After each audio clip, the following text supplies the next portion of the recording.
Hey everyone, this is Charles, the host of the Detroit Metro Plug podcast, where connections matter, where I bring you interviews of Detroit difference makers in the area of entrepreneurship and community involvement. And I'm excited. Tonight, we got a very special guest, a Detroiter, native Detroiter, definitely a difference maker in the area of entrepreneurship, has several businesses. Let me read a little information about our next guest. He is a independent filmmaker and successful entrepreneur with over 15 years of experience in media and entertainment field. Created successful entertainment business that consists of films, plays, and best-selling books. His most recent film has had a 10x return on investment. You may have heard some of these titles. He said, she said, First Lady, I Declare War, which all are streaming now on the Tubi platform. He is the owner of a production film company. He's also an author. He's written several successful books, television series, plays, film, and television. Ladies and gentlemen, let's welcome our next guest, DennisReed II. I love that. I need one of them. You gotta hook me up with that. Yeah, oh, no problem, no problem. So I appreciate you, brother, on the show coming on today. I know you're a busy man. Um, I read all the information. So you started your film company. Was that in 2011? How did you get your start in your business? Well, I started with books, so it was like I did like my first book in '05, Hmm. '06, '05, and then it just went from there. It was just like I did like the graduation, I would call it. I was doing books, did plays, did movies. Now I'm doing producing and movies and TV. So yeah. So you, I mean, how did you get into like writing books? Was we as we talked before, we both went to Henry Ford High School. Shout out to the Trojans. I went to your school. You're a little older, so I'm a little, yeah, I'm a yeah, little older. Yeah. yeah. But so did you start writing, back then when you was in high school, or was it something what inspired you to get into writing? Um, I just knew I had to find something to change my life, and I always wanted to tell stories. Like I never wanted to be on stage or in front of a camera, but I knew I wanted to tell stories. I love talking, so I was like, I'm gonna put this shit on paper and see what happened, and it just worked like that. Okay, okay. So you was really into telling stories. Now you said something interesting. You said you was trying to change your life. Like what was it about? What was going in your life where you said, "Hey, I need to take a different direction"? That was just so much. I just was going down the wrong path. It's like when you grow up in the city and you don't really get to see doctors and lawyers and architects and engineers. You don't get to see them. Those are not your heroes. Your heroes are normally the street dudes in your neighborhood. Right, right, right, right. And it's like when you go into the corner store, it's not a doctor in there buying a pack of cigarettes. Right, right, right, It's that drug dealer in there that's buying whatever. He right. pull out a big old wad of money. He got that cute girl in his car, and that's all you want. So those be your role models. Those be the people that Right. you look up to. So I went that way, even though I went to college. I went to college trying to figure out how I could be a better drug dealer, not a doctor. Right, right, right. Okay. You All right. know, and it sounds crazy, but that's just how so many people where I'm from, how they think. Right, right, right. So you go to college, you think that that's where you want to be, then you come home and you go that way, and just like Me and Guy had a talk, and it just wasn't for me to do that. So I went the other way and tried to start writing, and that's what I've been doing. Okay. All right. That's what's up. That's what's up. So, I like what you said. When you grew up, I'm assuming, I don't know if it was in the 7 Mile area or somewhere What, near before that what street neighborhood. did you go for? Yeah, I grew up 7 Mile, near Lasher, or What some people street? call it Lawson. We called it Lasher. Lasher, What street though? um, on Burke Road, near Borough. So Taft School. It's not there anymore. Taft Middle School. yeah, And yeah, I know. So my father lived on Patton, and my mom lived on Asbury Park. okay, yep, I know those streets. Yep, You know, that's in so between. Yeah, Evergreen and yep, Evergreen and Night Lawson, yep, and, yep, and Greenfield and Southfield. yep, exactly. Yep, yep. That those was my. I really was on Asbury Park more though. Right, right. So we Yes. had came in from New York when I was in the fifth grade, so it was just like not having a lot of family in Michigan, and not really having a lot of friends. My friends was my basketball team, so my life was. I didn't have a hard life. I didn't have a bad life. My life was not terrible. It was just a, an average high school dude life. You have to make the choices of what you're gonna do. Right, right, right, right. So I feel you. I feel you. So you talked about just the role models that you needed to have wasn't around. You just saw street dudes, and they had a nice ride, a nice lady, and you was like, man, I want to be like that. Pockets And money. You know, yeah. crazy. All right. Yeah. Go ahead. Go ahead. It was just crazy. Like that's all we remember. Like Right. you just always know about that hot dude with the most money, the most girls, nobody want. Yeah. Nobody want the nerd that went to school, Right. Right. Right. end up being a doctor later. Right. you Exactly. know, Yeah. yeah. Yeah. So you had like this kind of rough patch, and you decided to take a turn. What was the catalyst to kind of say, I need to do something different? Let me find my way. It was a lot. Mainly my kids though. I had a son and a daughter at the time, and it was just like I just wanted to be better for them.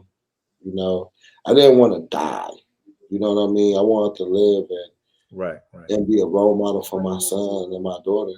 Especially my son because he was living with me at the time. So, it's just like you want to be a role model. I want to be somebody that was proud of instead of somebody. It's like Jay-Z said a line like you.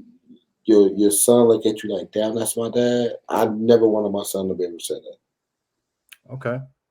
Okay. Okay. Yeah. So having kids, you're like, yo, I want my kids to be proud of what I'm doing. Yeah. Okay. So you get into writing, and then you start out with the books. So how did you you know uh go into film production? I mean, I don't know if you took classes in college or you just read books or you just somebody's mentored you or schooled you on it. How did you get into film production? I everybody go to college without going to college, right? Hmm. So, but I started doing plays, and plays basically taught me that you had to do rehearsals, you had to, plan and get a crew together to do all this shit that you want to do for movies, basically. But I Right, was right, right, right. doing plays. And so once I started doing plays, I paid this guy $10,000. I'll never forget. I gave him $10,000 to do this movie called Right. True Law, and we sold out the Star Theater. So I just want you to close your eyes and just imagine selling out the Star Theater. You got $70,000 on your ticket, 70 G's, for Right. selling all the tickets, and the movie don't play. Wow. Wow. And you know that was like, damn, the movie didn't play. I had to give all the money back. I ended up reshooting that movie for another 10,000. Wow. Movie played, but I didn't have that many people there at the time. It didn't sell out because now my name was going down the wrong way. Okay. So Then I did another movie, and it did okay. And it was like the more I started taking ownership into my business, and that's like any business that you do. I Right. started taking ownership in it. I started saying, okay, I write these scripts. Now I'm going to direct. Now I'm going to really deal with the right kind of editors and right kind of producers and all that. That's when my life started being a little bit better. And I Okay. started getting better results. So then when we got the First Lady one, it was like, I think that's when my life started changing. It went Okay. from, yeah, he did True Law and I Declare War, Right. but he was still on bullshit. Right. Right. Right? Right. That's what I think society would say. He's still on bullshit. But then when I brought out First Lady and you got Hoops and you got Jim Jones in it, they're Right. like, Right. you gotta take him a little serious. And Okay. we were just amazed at how good First Lady did. And I think you once you get a taste of success, Yes. you Yeah. don't want to not taste it again. Like Right. everybody could be successful one time, but to do it two times and then three times, and that means that you got to start doing a formula. I'm here for you. Yeah, that's when you understand that's a formula, and you just start building on the formula. Okay. So you may make a good cake one day, right? But Right. now you got to know how to make a good cake that somebody can eat not just once a week, but will want to eat it every day. And Right. that's a recipe right there, right? And that's what I'm trying to do. Okay. All right. So I like that. That's really good. You talked about you over time, you developed and created a recipe for success. Right. And I thought it was interesting. You said before you got into the films, you started with plays, and before you got into plays, you started with just kind of writing like books and stuff like that. Right. So when you started to do plays, like how did you kind of get people together and start rehearsing and find the venues where people would come and watch your plays? How was that process? What was that process like for you? That was kind of easy because you already knew where you was gonna do the plays at. Like if you were low budget, you are gonna try to do them at the Northwest Activity Center or at the Charles Detroit Museum or Okay. something like that. If you became a little bigger, you would try to do it at the Music Hall or the Masonic Temple, Okay. Okay. right? Then if you Tyler Perry, you were trying to do it at the Fox. At the Fox. You Okay. know? Okay. But you don't; those are the venues, and it was like even really low budget, you probably try to do it at 1313 or 1515 Broadway. It's a little place that held 100 people. That's what we did our first play at. Okay. And it was just, you just learn that, man. Like rehearsing, you find somewhere you can rehearse at. Okay. And that's the one thing that I think that made me better for movies was because I do rehearse instead of just trying to, do a movie, we're gonna film this movie, that's it. We actually rehearse to make everybody be able to gel and make everybody better. Okay. Okay. So I think, like I said, everything is college. So writing books was middle school, doing plays Okay. was high school, and then doing movies. It was like the first two movies, three movies was college, going into your graduate program when you start being successful. So Okay. you can pay for college even if you don't go. You know Right. what I mean? And that is basically it. Okay. Okay. All right. All right. So I like how you kind of laid down the path when you did your plays. You broke down the different venues, such as like starting at the Northwest Activity Center. And then if you're trying to do something bigger, you do it at the Fox and stuff like that. Um, I don't know. I've heard Tyler Perry's testimony about his Medea plays, and he shared, on various platforms, Facebook and Instagram. And even when I read his book, it took him like 7 years just for his play to really take off. The first few years, he put all his money into it to the point where he was like living out his car. And the only people that came the first few years was like his family and stuff like that. Um, it sounded like now, did that happen? Was that the same kind of path for you, or did when you put the play at the you said that I think you said that something someplace in It's Broadway, in Northwest Center. Broadway. We sold that bitch out. Oh, Right? that's dope. That's dope. There's 100 people. Right? On That's your not first play, you sold out 100 yeah, people. 100 people. That's nothing. Okay, That's 10 people in your place selling 10 tickets. right, right, You feel me? Like, but I did a play in Mississippi thinking I was hot because I did 100 seats. We go to Mississippi, and only 4 people there. okay, You know, and it's like you just learn, man. Like I tell people, and my son is going through this right now because he's trying to do these little events. And his event, yes, it had like 60 people in it. He was right, discouraged. He like, it's only 60 people. I didn't really make no money. But you have to understand that the people that do this shit, that really, really do this shit, I don't care how much money you got. You can have a lot of money. The right, people that really do it are people that been doing it for a minute. It's building your relationships. It's finding your niche. You right, know, it's all of that. So you can't think just because you hot or you think you hot. You Instagram famous that you're gonna be able to go and just throw a party and it's gonna go crazy. And right, it's the same thing with this. If you think about Jay-Z or you think about Fabulous or you think about Kanye or you think about New Edition. New Edition is a better pick. Think about New Edition. right, Right? right, New Edition come in concert right now and go crazy. Right now. right, New Edition been out since the 80s, B. right, right. It's longevity. Longevity. And that's why the white rock groups always did so good. Because they had longevity. They Right, wasn't just doing it for 5 or 10 years. They were doing it for 30, 40 years. right, So right, now they selling out arenas and they 60 fucking years old. right. Exactly. Right, Right? It's longevity. It's not a race. It's a marathon. And when people get that, that's when they win. So many people get discouraged because they lose or don't make what they think they should make. right, Right? But if you stay driven and stay steadfast and doing it, you'd be surprised that you look up like, damn, I had $100 million. Well, right, you worked hard enough to get that. right, right, right. That's what it means.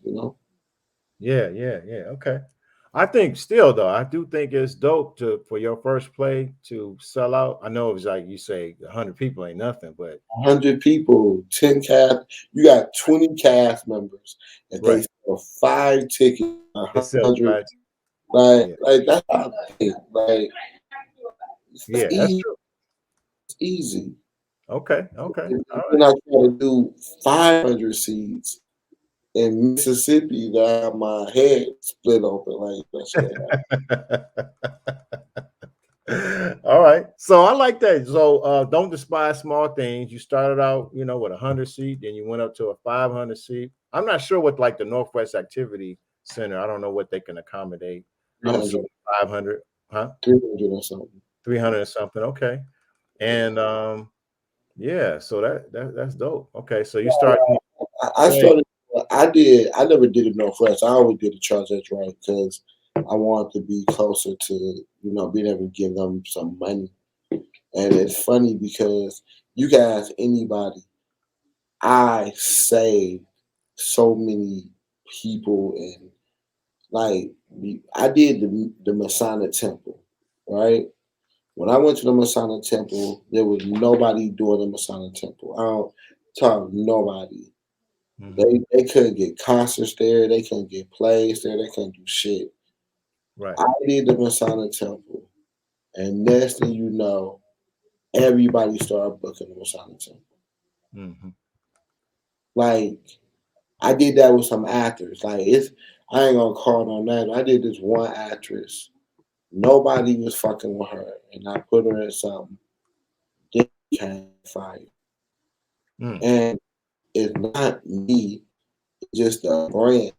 And I think about how long this brand been. This brand is literally 17 years old. Okay.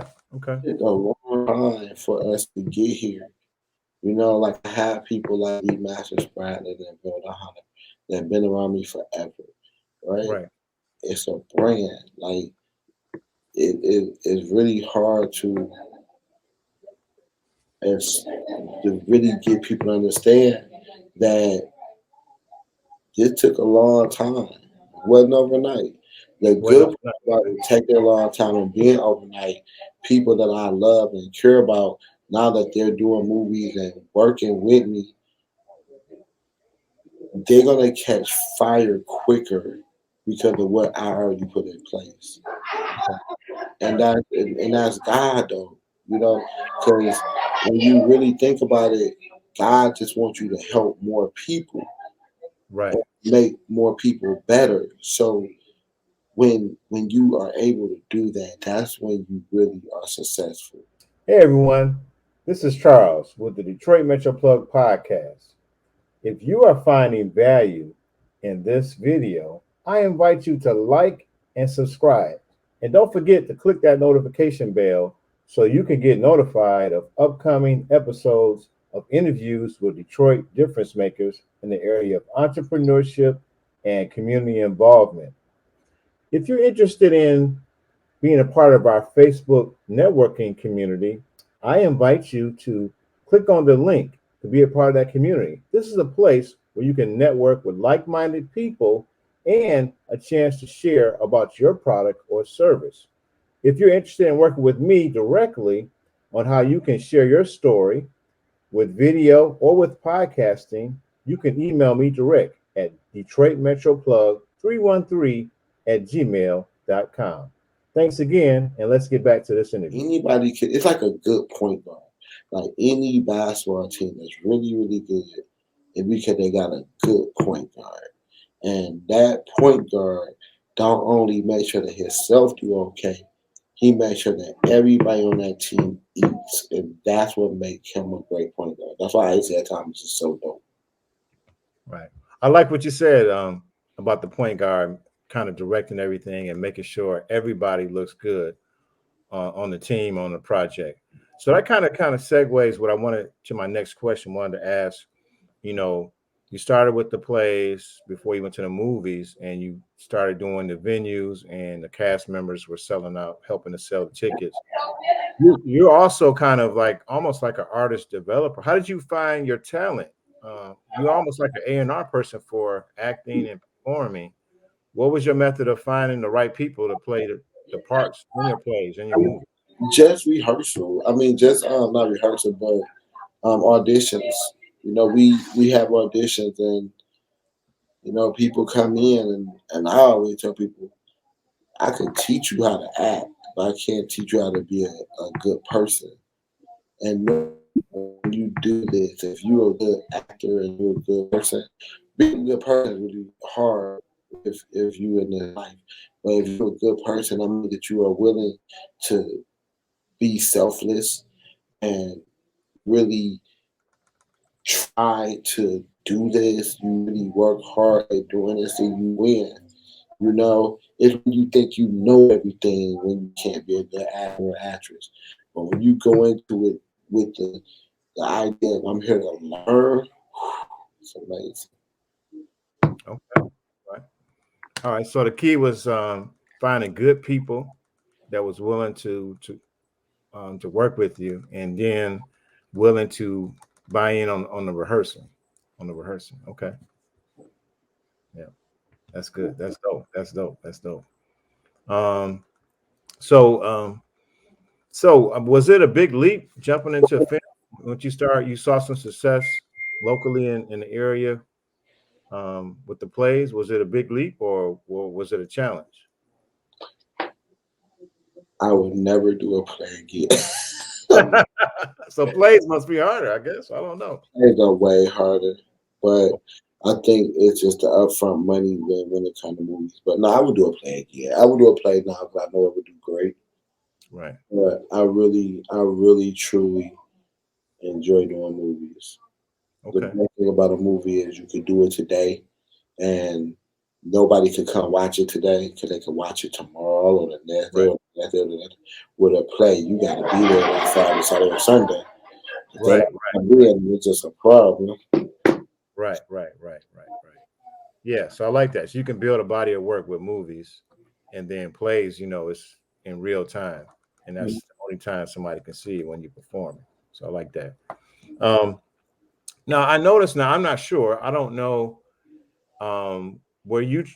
Was it a challenge to try to break through Hollywood to try to get your movies played in certain venues or certain streaming platforms?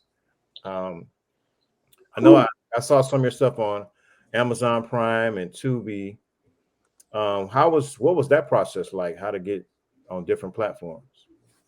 I was, when I first started, it was kind of fucked up because I went through distribution company after distribution company. One of the things when you start doing movies, you don't really try to learn the business of it. You just trying to get the movie done, and then you're just trying to get your money back, right? But Right. I don't. That doesn't equal about fuck just getting your money back, because if you working hard, you want more than your money back. Yeah, you want your money back, but you want more than your money back, right? So Right. it was like I went through different distribution companies. They was bullshit, taking my money, not paying me the whole 9 yards. Then I got with one distribution company that was dope. Okay. They did really, really good by me, but they just wasn't for me, Okay. right? So that's when with dealing with them, they always paid me my money on time, right? And they were really cool, but they were really about their people, Okay. right? So when it came to take my movies to Cannes or Sundance, they really wasn't feeling my movies like that. Okay. Well, it wasn't a genre, but my movies was making them more money than all their movies together. Okay. Shit. Me and Moolah Films, it was like DennisReed Productions and Moolah Films was like 47% of all their money for the year. Two, two black boys from Detroit, right? Right. Right. And we making them the most money, but they're not taking our shit to Cannes. They're taking on the white people shit there, and I had a problem with that Right. because Right. you can't tell me that people in Africa or people in Jamaica, I'm Jamaican, people in Dominican Republic, people in Paris, and people in Hong Kong. You can't tell me they don't want black music. I mean, black movies. They listen to our music.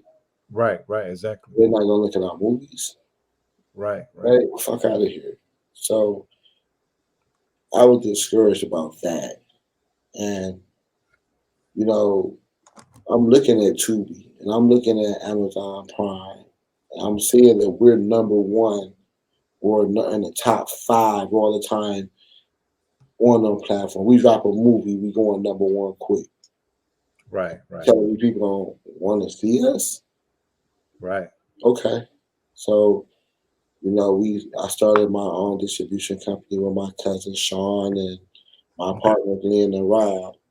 And now people that look like us are being represented by us.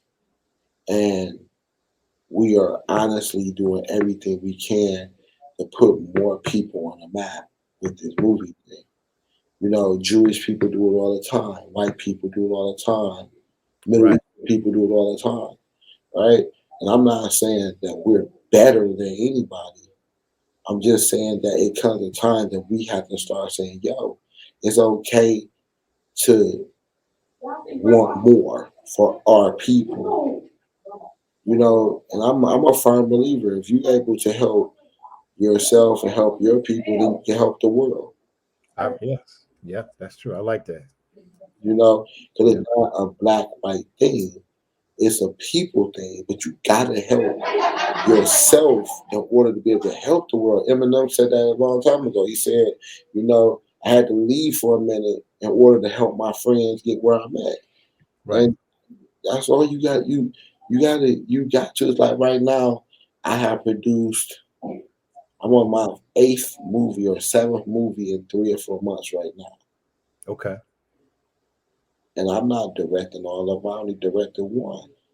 I got 6, 7 other people that directed. I Okay. got teams of people who are doing stuff now. I couldn't do that before.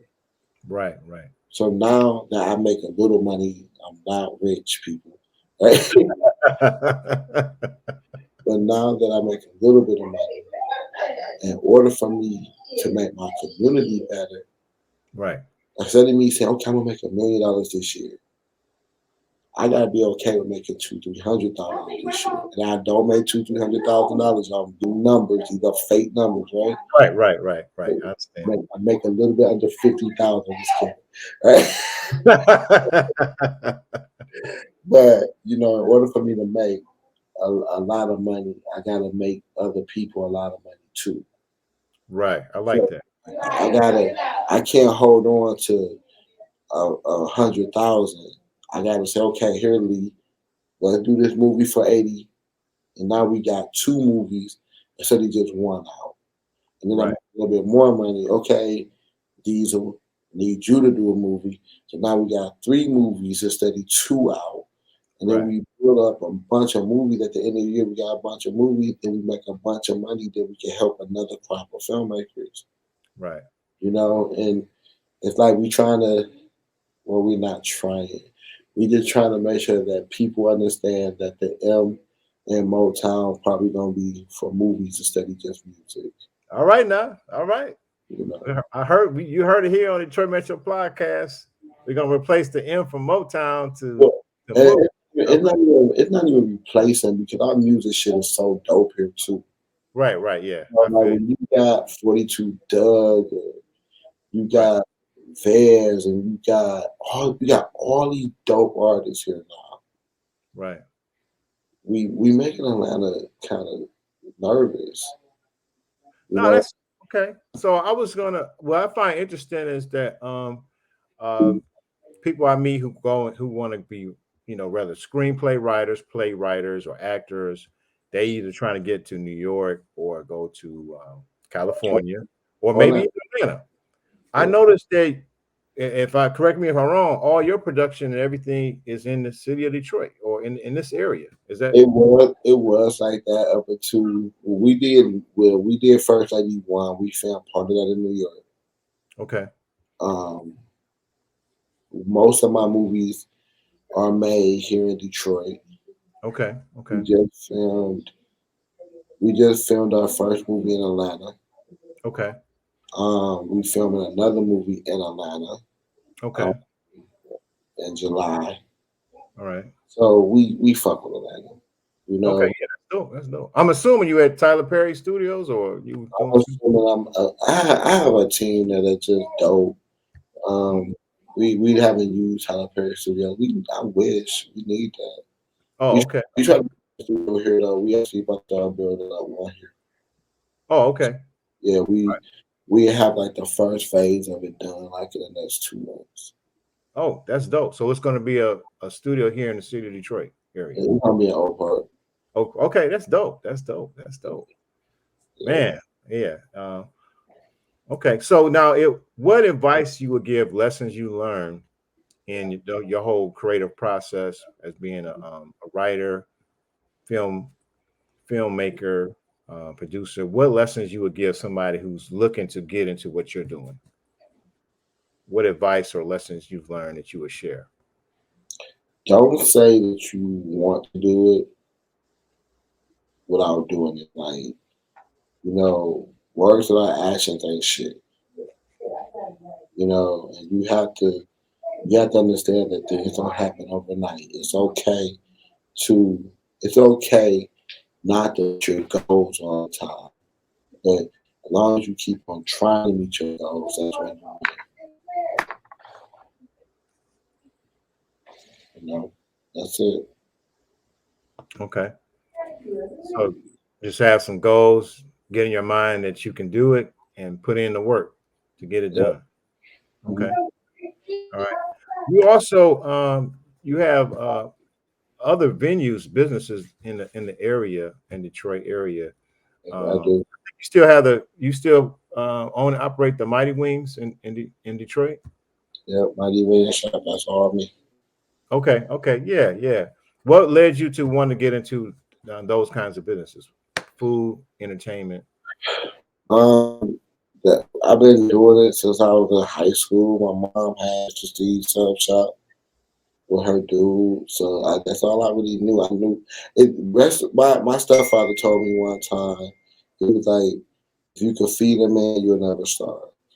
Right, right. I'm never Okay. gonna. All right. Okay. All right. You got any upcoming projects or projects you want to announce or things you want people to support? Whew. Uh, what do Um, you what do you want to yeah. share with the On audience? Tubi, I need you to watch True Law, ID Clearwater series, First Lady 1, 2, and 3, and Indictment, Who is Jonathan Carter, Okay. He Said, She Said, and Paper Heart. You'll be able to watch Who You With, Preaching Lies, Faithful, Hmm. Get Paid, um, Cutthroat, Nasty, Chasing Ghosts. What else? I got two more. Um, um, um, um, um, I can't think. I got two more about to come out too. About to come out. Those all the ones I just named, they almost filmed. They're all being filmed right now. Okay. Savage Revenge and Deadly Secrets. That's all will be out by no later than November. Don't everything gonna be out like before November. All the movies. All the movies. Okay. And we Yeah. can find all those on the Tubi platform. Oh yeah. That's yeah, TV. that's mostly on people's Fire Stick and It's on your it's on your Comcast. It's on all that. oh, Your okay. phone. Okay. All right. Yep. So want to encourage everybody to support. Right, Uh, because if you're not watching Tubi at home, they listen, men, listen. If your girlfriend is not watching Tubi and she know about all our Detroit movies, that's because she her boyfriend in the house in the middle of the day watching movies. And I go the same thing with guys. I mean girls. Your boyfriend is at his girlfriend's house watching movies all day. So you better get it at home so he can stay home and watch them with you. Okay? right. Right. All right. All right. All right. That's great. Now I thought I saw on one of your websites that you was doing like a premiere. I don't know if it was in June. Yeah, we Premiere. just had a premiere last week or 2 weeks ago for Who You With. We got a new premiere coming out June 16th for no June 18th for yeah, what is it called? Faithful. And then we got one June 19th for I mean not 19th, June 18th for Faithful, June 26th for Get Paid. Okay. Yeah. At the So Bel Air. the next one is June 2026. June 18th. Oh, June 18th. June 18th. That's for Premiere. at the Bel Air. Okay. How do folks get tickets for that? It go on my page and go it off there line everything. You go on my page. We deliver tickets. We ain't rich. We deliver tickets. We will bring them to your job, your house. You know, like DoorDash. Damn it, we gonna bring you your ticket. So your web give the people the best place on your online the website to get tickets to follow you. What's your social You handles? can do dr2production.com. So Okay. that's dr2productions.com. And you can also do my Instagram at DennisReed with two eyes for the second. That's on my IG. So I'm always there doing lives, like doing dope thought of the day and all that other stuff. Okay. Okay. All right. So that's dr2 dot productions.com, right? DR2 Productions, Oh, DR2 dr2 Productions.com. productions.com. Okay. And they can follow you on Instagram and Facebook. Okay. All right. Okay. Any other final words as we wrap things up that you want to share? Any final words? Man, appreciate you. Thank you for having me on your show. I had a great time. Always good to talk to somebody that understands brown and gold. Okay, yes, yes. That brown and gold, yes. Go show. Shout out to all the Henry Ford Trojans. Um, Yeah. so okay, that's dope. So we definitely want to support you by watching your movies on Tubi. For those who are in the Detroit area, definitely check out the premieres at the Bel Air on the east side off of 8 Mile. You can go to the websites to get the tickets. They even would DoorDash the tickets to you. They figured it out to get you the tickets so you can go. Um, the one of the reasons why we have this podcast is I wanted to highlight difference makers in the Detroit area in entrepreneurship and community involvement. And this is kind of my way of giving local people their flowers while they're here, allowing them to share their story, sharing what they're doing, and to tell people about the lessons they learn to not just impress people, but to inspire them for greatness.